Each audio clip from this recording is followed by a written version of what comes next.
أعوذ بالله من الشيطان الرجيم.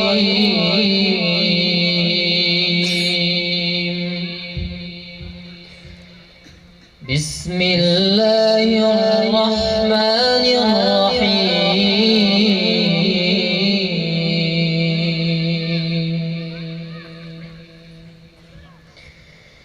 فلما فصل طالوت بالجنود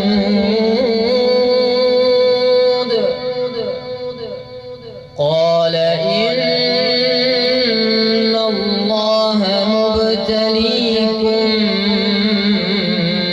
بنهر فمن شرب منه فليس مني ومن لم يطعمه فإنه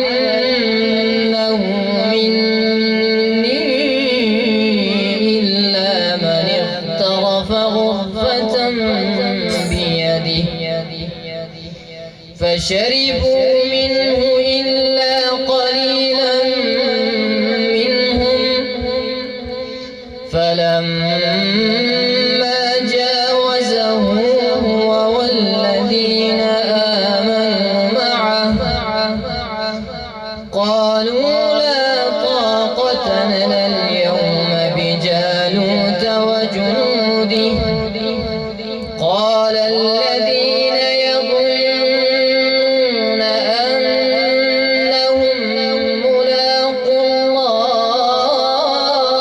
الله كم من فئة قليلة غلبت فئة كثيرة بإذن الله والله مع الصابرين.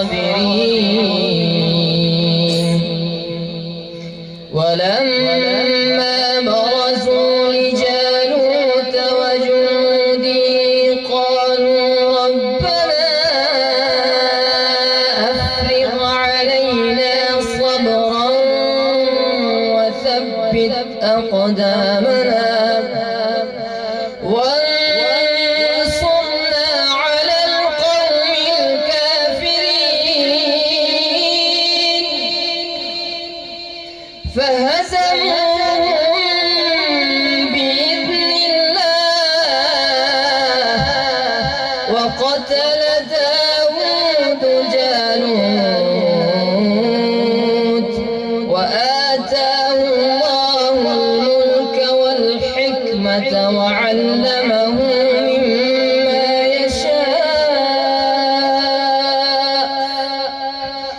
ولولا دفع الله الناس بعضهم ببعض لفسدت الأرض ولكن الله ذو فضل على العالمين.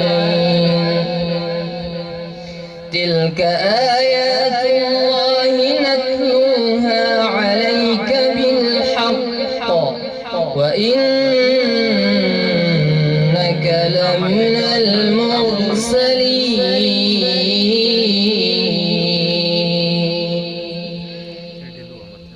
शुरू करता हूँ अल्लाह तबारक व तआला के नाम से जो बड़ा मेहरबान और नहायत ही रहम फरमाने वाला है। जब तालूत अपनी फौजें लेकर रवाना हुए कहने लगा बेशक अल्लाह तबारक व तआला एक नहर से तुम्हारी आजमाइश करने वाला है। जो भी उसमें से पानी पिएगा वो मेरा साथी नहीं होगा और जो पानी नहीं पिएगा वो मेरा साथी होगा। हाँ अगर कोई चलो भर पानी पी ले। बस जब वो नहर पर पहुंचे तो सवाए चंद शख्सों के सबने पानी पी लिया। जब तालूत अपने लश्कर समेत नहर के पार हो गए तो कहने लगे हमारे अंदर जालूत और उसके लश्कर से लड़ने की ताकत नहीं है। वो लोग कहने लगे जिनको अल्लाह तबारक व तआला की मुलाकात का यकीन था कि बसा औकात थोड़ी सी जमात ने اللہ تبارک و تعالیٰ کے حکم سے بڑی جماعت پر فتح حاصل کر لیتی ہے، اور اللہ تبارک و تعالیٰ صبر کرنے والوں کے ساتھ ہے۔ اور جب طالوت اور اس کے لشکر جالوت اور اس کے لشکر کے مد مقابل آئے تو انہوں نے دعا کی کہ ہمارے پروردگار ہم پر صبر کے جہانی کھول دے اور لڑائی میں ہمیں ثابت قدم رکھ اور لشکر کفار پر ہمیں فتح نصیب فرما۔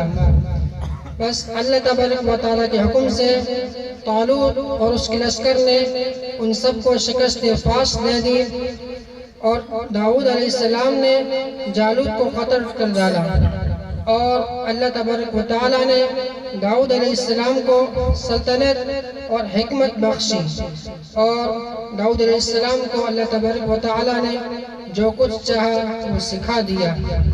اگر اللہ تبارک و تعالیٰ لوگوں کو ایک دوسرے سے نہ ہٹاتا رہتا تو زمین فساد سے پر ہو جاتی۔ اللہ تبارک و تعالیٰ اہل عالم پر بڑا مہربان ہے۔ یہ اللہ تبارک و تعالیٰ کی آیتیں ہیں جو ہم آپ کو سچائی کے ساتھ پڑھ کر سناتے ہیں۔ اے محمد صلی اللہ علیہ وسلم، بے شک آپ پیغمبروں میں سے ہیں۔ صدق اللہ العظیم۔ اللہ تبارک و تعالیٰ نے سچ فرمایا جو بڑی عظمت والا ہے۔